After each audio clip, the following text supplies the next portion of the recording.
crypto-monnaie Baby Dogecoin. Un rappel très important pour ceux qui veulent conserver leur crypto-monnaie en toute sécurité et avec style. Je ne sais pas si vous êtes déjà au courant ou pas, mais ne vous inquiétez pas, quand on va en parler tout de suite.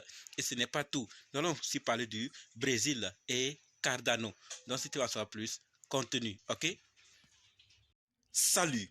Ici, c'est la chaîne crypto-monnaie et investissement. Et sur cette chaîne, nous parlons de deux thèmes, les crypto-monnaies en général et quelques business en particulier. Alors, si ces deux thèmes vous intéressent, n'hésitez pas à cliquer sur s'abonner, activer la cloche de notification pour ne rien rater toutes les vidéos d'urgence. Et prenez place, car il y a de la place pour tout le monde, y compris vous, quelle que soit votre position géographique. Ok?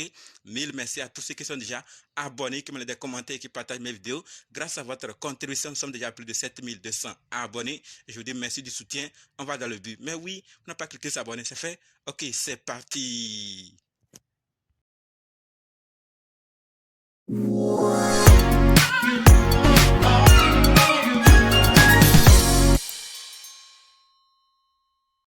On commence avec cette nouvelle concernant le Brésil. On avait déjà parlé hier, mais pas trop de détails. Aujourd'hui, comme il y a d'autres détails, on va en parler encore.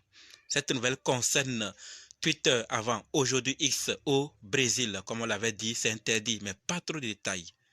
Ce que nous devons savoir aujourd'hui, c'est qu'on nous dit clairement que le Brésil interdit officiellement Twitter avant, aujourd'hui X en raison d'infractions judiciaires. Donc, ce n'est pas au hasard, mais c'est en raison d'infractions judiciaires. Donc, ils ont un problème avec la justice et nous savons tous que la majorité des cas, quand une plateforme, un réseau social ou crypto ou autre a des problèmes, c'est avec la justice. Il faut que, ou les réglementaires en général, et il faut que ces plateformes viennent discuter avec et cette justice ou les réglementaires pour respecter les règles, sinon on va les bannir dans le milieu ou dans le pays. Donc c'est ce qui se passe avec Twitter avant aujourd'hui X actuellement au Brésil. Je vous vois venir, vous allez sûrement dire non, il y a les VPN, on va utiliser. Écoutez ce qu'on nous dit. Toute personne utilisant un VPN pour accéder à Twitter avant aujourd'hui X sera condamné à une amende pouvant aller jusqu'à 50 000 reals, soit 8 874 $ par jour. Donc si quelqu'un ose utiliser un VPN et qu'on l'attrape, il pourra payer de telles amendes par jour. Peut-être quand on interdit une plateforme dans votre pays, c'est possible d'utiliser un VPN, mais pas au Brésil. Donc celui qui tente, on l'attrape, il va payer les pots cassés. Donc il va subir, il va assumer ses actions parce qu'on l'a déjà averti. Donc à lui d'assumer. L'autre détail qu'on doit aussi savoir, c'est que Alexandre de Moraes, juge du tribunal fédéral suprême, avait donné 24 heures à la plateforme pour nommer un représentant légal dans le pays sous peine de blocage. Donc on les a donné un peu de temps pour qu'ils puissent nommer un représentant légal dans le pays. Dans le cas contraire, ils seront bloqués. Et je pense qu'ils ont opté le silence et le Brésil aussi a opté ce qu'ils ont prévu faire. Donc ils ont lancé l'action de bloquer et on nous dit clairement que le Brésil interdit officiellement Twitter avant aujourd'hui X dans le pays. Si après ils reviennent discuter que tout va bien, sûrement dans les jours et mois, années à venir, on entendra que c'est réouvert. Dans le cas contraire, comme on a vu, d'autres personnes veulent créer des alternatives pour aider les Brésiliens et les Brésiliennes à faire, à communiquer ou à travailler avec leurs produits ou ce qu'ils veulent partager au monde entier, comme le cas du fondateur de Cardano qu'on a vu hier. D'accord? Et on nous dit également que les mesures contre Twitter avant aujourd'hui X au Brésil commencent à prendre effet. Le site web Twitter avant aujourd'hui X a été condamné par un tribunal à être fermé dans les 24 heures au Brésil et les magasins d'applications a supprimé l'application dans les 5 jours. Toute personne surprise en train d'utiliser un VPN pour accéder à Twitter avant aujourd'hui, il sera condamné à une amende pouvant atteindre 8 874 $ par jour. C'est énorme. Donc, comme je l'ai dit, ça ne sera pas possible d'utiliser un VPN. Dans le cas contraire, si on vous attrape, vous allez assumer. Donc, voilà quelques détails que je voulais ajouter par rapport au Brésil et Twitter. Si vous avez d'autres à partager, les commentaires ne sont pas désactivés. Et maintenant que nous sommes informés, parlons de la deuxième nouvelle qui concerne Cardano. Et par rapport à Cardano, ce que nous devons savoir, c'est que le hard fork Chang de Cardano est lancé. D'accord? Avec la mise à niveau Chang, les détenteurs de ADA pourront élire des représentants de la gouvernance et voter sur les propositions de développement. Donc, si vous êtes propriétaire de ADA, sachez que c'est ce qui se passe. Renseignez-vous davantage pour avoir plus d'infos là-dessus et voir ce qu'il faut faire vraiment.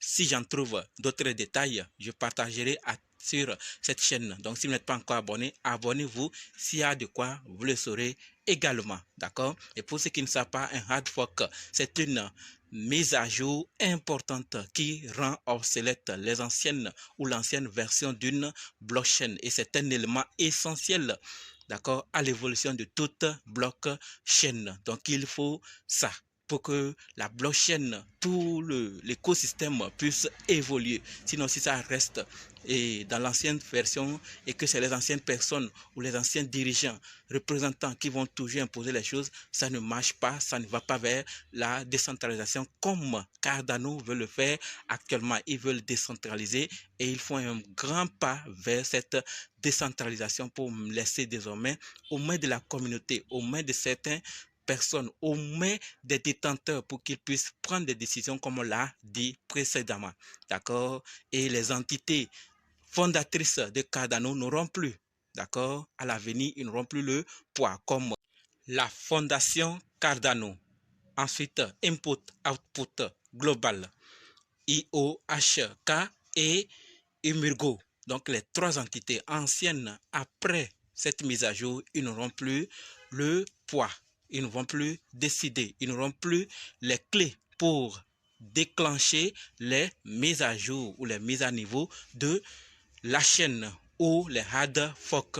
Au lieu de cela, cette responsabilité sera déléguée au nouveau groupe de gouvernance. Donc, les propriétaires d'ADA auront une décision, auront un mot à dire et d'autres personnalités ou d'autres groupes de gouvernance. Donc, c'est le rôle de la mise à jour. Ça laissera les activités ou les actions aux mains de certaines personnes qui seront encore plus ouvertes à mieux donner leur point et faire évoluer la chaîne de façon générale. Voilà ce que je voulais partager par rapport à Cardano. Si vous avez d'autres détails à ajouter, les commentaires ne sont pas désactivés. Maintenant, terminons avec cette troisième nouvelle qui concerne Baby Dogecoin. Et par rapport au Baby Doge, je sais qu'il y a plusieurs qui recherchent comment stocker leur crypto-monnaie en toute sécurité avec style. C'est dans ce sens que j'ai dit trouver cette information, ce rappel important, puisque je l'avais déjà dit. Ceux qui suivent régulièrement crypto-monnaie investissement savent clairement qu'on a déjà parlé de cette information. Mais puisque certains n'ont pas suivi ou ne savaient pas, c'est l'occasion de découvrir la nouvelle en question. Et on nous dit clairement, et c'est Tangem qui dit cela à sa communauté, de la part de Baby Doge. Donc ça concerne un produit de Baby Doge.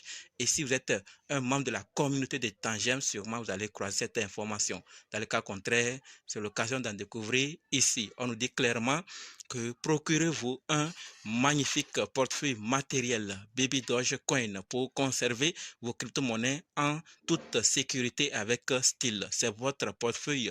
Vos clés privées sont pour vous. Votre contrôle. Donc, tout est à votre contrôle comme d'autres portefeuilles et vous allez créer tout. Le lien, vous pouvez trouver ce produit plutôt sur babydoge.tangem.com.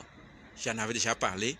Donc, vous êtes en train de voir une image. Si vous êtes intéressé à avoir de tels portefeuilles matériels, allez commander ça là-dessus pour faire évoluer les choses. D'abord pour votre bien et ensuite faire avancer les projets de l'écosystème de Baby Dogecoin. D'accord? 10% des ventes réservées aux refuges pour animaux et aux organisations de protection des chiens. Donc, une partie de ce qui sera gagner grâce à la vente de ces portefeuilles matériels, 10% sera réservé pour les animaux et particulièrement les chiens ou de façon générale les animaux et des organisations qui travaillent avec les chiens. Voilà ce que je voulais partager par rapport à Baby Dogecoin. Si vous êtes intéressé, allez, dans le cas contraire, partagez pour que ceux qui sont intéressés puissent s'en procurer et utiliser non seulement pour leur satisfaction, mais aussi pour faire évoluer les choses dans l'écosystème de Baby Dogecoin. Si vous avez quelque chose à ajouter, les commentaires ne sont pas désactivés. Merci d'avoir suivi jusqu'ici. Et maintenant, je se donne rendez-vous dans d'autres vidéos et dans les commentaires. N'oubliez pas de nous rejoindre sur Telegram, WhatsApp, Facebook. Les liens sont dans la description. Et pour ceux qui sont prêts pour la formation, dites simplement, je suis prêt, je veux votre formation. OK? Merci.